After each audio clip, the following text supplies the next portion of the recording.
Vamos lá, meus amigos, voltando aqui sobre desestabilidades provisórias, vamos falar sobre a estabilidade do dirigente sindical. Ela está prevista tanto na CLT quanto em súmulas do TST, sendo que para os concursos as súmulas do TST são extremamente importantes, principalmente porque elas acabaram aqui trazendo novos entendimentos aqui, até afastando um pouco a aplicação das normas da CLT. A última vez que a súmula 369 foi alterada em 2012, ela trouxe uma série de novidades que passaram a ser aplicadas nessa hipótese. O que acontece? O dirigente sindical ele acaba tendo essa proteção até em virtude da sua própria atuação em prol da defesa dos interesses dos sindicalizados, da categoria. Eu, dirigente sindical, acabo perturbando um pouco o meu empregador na medida em que eu começo a discutir com ele em relação a reajustes salariais maiores, a preocupação com equipamentos de proteção individual. Eu acabo, na qualidade de dirigente sindical, entrando em confronto com o empregador, com o meu empregador e com os demais empregadores, porque eu quero a melhoria das condições de trabalho da categoria.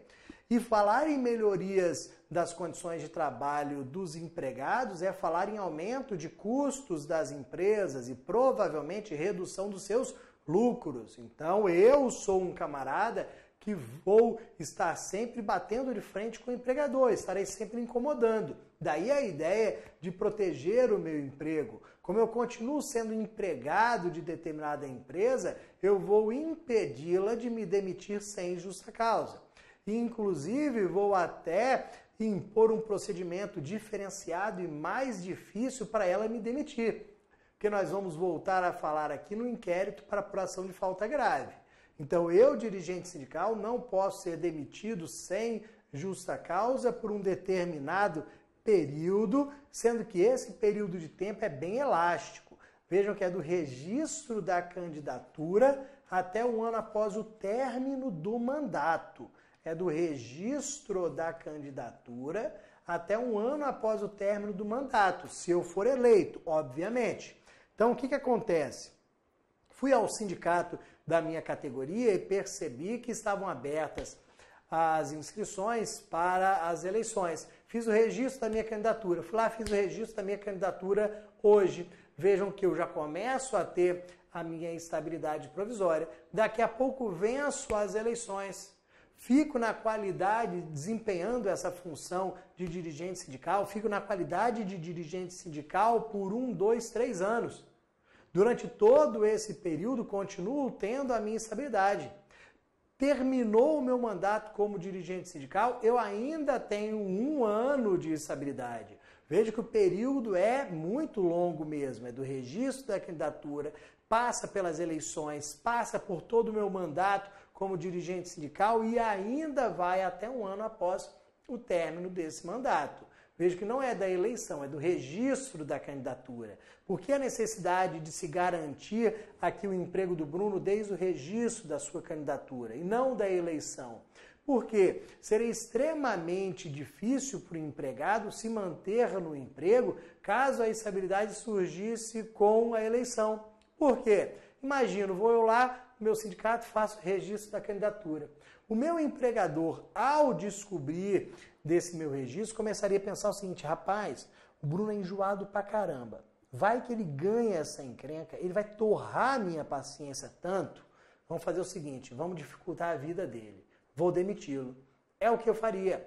Pô, o Bruno é enjoado pra caramba. Vai que ele ganha, vai ficar torrando a minha paciência, vou demitir logo, complicar a vida dele, vai que ele desista até dessa história de sindicato. Ele vai ter que procurar outro emprego, então ele vai até desistir dessa história de sindicato. Seria essa a minha conduta na qualidade de empregador. Só que eu não consigo realizar isso porque com o registro da candidatura ele não pode mais ser demitido sem justa causa. Ok? Nós temos vários pontos importantes aqui com base na súmula 369. Olha o que acontece, galera.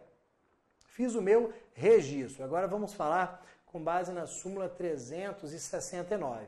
Fiz o meu registro e sobre esse registro deve haver uma comunicação.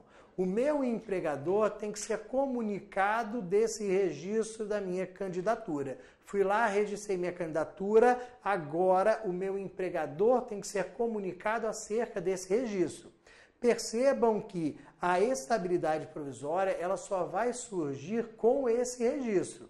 É esse registro que faz com que haja a estabilidade. A estabilidade provisória ela não vai surgir sem o registro. É essa comunicação que faz com que a estabilidade nasça. Nada adianta registrar e não comunicar. Então, registrou, comunicou. Comunicou, estabilidade provisória. Esqueceu de comunicar, empregador não ficou sabendo, não foi formalmente comunicado, não podemos falar em aquisição de estabilidade. Uma grande alteração que ocorreu no ano de 2012, quando essa súmula 369 foi modificada, foi em relação ao prazo dessa comunicação e a quem pode comunicar. Por que isso? Até 2012, nós aplicávamos o artigo 543 da CLT, que falava, primeiro, em 24 horas para essa comunicação, e falava que o sindicato que tinha que comunicar. Era bem formal. O artigo 543 da CLT falava, 24 horas para essa comunicação sendo feita pelo sindicato. Não podia ser outra pessoa e não podia ser depois das 24 horas. Então é formal mesmo a aquisição. Eu só adquiria a estabilidade se o meu sindicato comunicasse em 24 horas. Muitas vezes, até por desorganização ou má fé do sindicato, eu era prejudicado, porque a empresa não era comunicada, eu não adquiria a estabilidade, pé na bunda, era demitido. O que o TST fez em 2012? Modificou a súmula 369 para falar o seguinte, o registro pode ser, a comunicação do registro pode ser feita de qualquer forma. Não precisa ser o sindicato. Qualquer meio. Pode o Bruno ir lá pegar e comunicar. Pode o Bruno mandar por carta com a R. O que interessa aqui é a prova da comunicação e não a forma da comunicação. Depois, não precisa ser em 24 horas. A comunicação tem que ser feita enquanto vigente o contrato de trabalho, enquanto o Bruno ainda é empregado. Se essa comunicação foi feita uma semana, 15 dias depois, 2 meses depois, não importa. Ela foi feita enquanto ainda estava em vigor o vínculo de emprego? Foi. Então, a estabilidade, ela existe. Então, nós retiramos a ideia de 24 horas, de ter que ser o sindicato, nós simplificamos bastante aqui essa comunicação acerca do registro. Depois, temos aqui membros do Conselho Fiscal e delegado sindical. Galera, 2 situações em que eu não tenho estabilidade, OJ 369, OJ 365 e OJ 369. Membro do Conselho Fiscal e delegado sindical não possuem estabilidade provisória.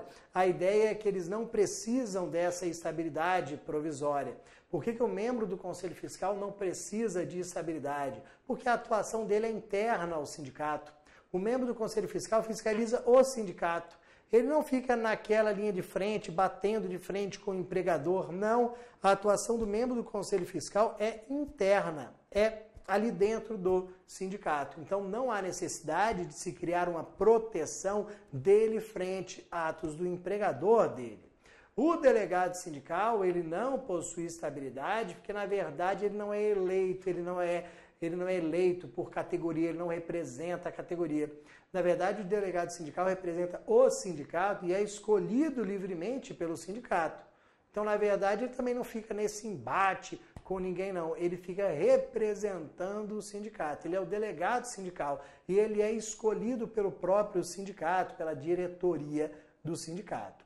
Falou em delegado sindical, falou em membro do Conselho Fiscal, eles não possuem estabilidade, eles podem ser demitidos sem justa causa, normalmente, como qualquer outro empregado. Depois, inciso 5º da súmula, 369, registro da candidatura no aviso prévio. Vejam que não há direito à estabilidade provisória se o registro da candidatura foi feito no aviso prévio. Olha que é totalmente diferente da gestante. Se a gestante engravidou no aviso prévio, ela tem estabilidade. Se o empregado fez o registro da candidatura no período do aviso prévio, ele não possui essa estabilidade. Eu fui lá, estou de aviso prévio, fui ao meu sindicato, fiz o registro da minha candidatura. Não vou adquirir a minha estabilidade. Vejo que a proteção à maternidade ela é diferente. Se eu fiz o registro da candidatura no aviso prévio, eu fiz porque eu quis. Agora, a presunção da mulher que engravidou no aviso prévio não é porque ela quis, ela não engravidou de propósito, nada disso. E, na verdade, quando a gente pensa na estabilidade da gestante, a gente pensa em proteger a mulher e a criança também. Então, por isso essa diferença de tratamento. Em relação à dirigente sindical, fez o registro da candidatura no aviso prévio, continua sem ter estabilidade, o vínculo de emprego vai terminar normalmente após o último dia do período de aviso. Para a gente começar a finalizar aqui, limite do número de dirigentes sindicais. O artigo 522 do TST fala em 7 titulares e 7 suplentes com estabilidade provisória. Vejo que esse limite aqui é considerado pelo TST como válido. Ele não afronta a Constituição Federal. Essa norma do 522 da CLT, essa ideia aqui do artigo 522, essa limitação do artigo 522 da CLT a 7 titulares e 7 suplentes com estabilidade provisória, é uma norma anterior à Constituição Federal, mas que foi recepcionada por ela no entendimento do TST.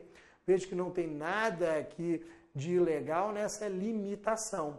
Vejam que o número de dirigentes sindicais, quem estipula é o sindicato, mas nem todos eles terão estabilidade provisória, porque a lei trouxe uma limitação absolutamente razoável ali, de 7 titulares e 7 suplentes. E para fechar, galera, súmula 379 do TST.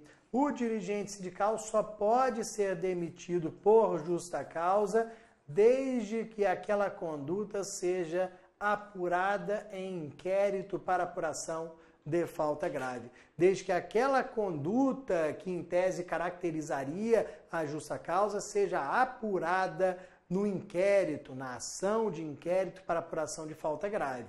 Então eu, empregador, que entendo que o meu empregado, dirigente sindical, incorreu em justa causa, qual vai ser a minha conduta? Vamos ajuizar uma ação trabalhista de nome inquérito para apuração de falta grave. Vamos provar, convencer o juiz do trabalho da falta grave para ele, juiz do trabalho, desconstituir o vínculo de emprego. Então, necessariamente, eu, empregador, tenho que convencer o juiz, ir ao Poder Judiciário e conseguir uma decisão de ruptura do vínculo de emprego. Ok, já voltamos. Tchau, tchau.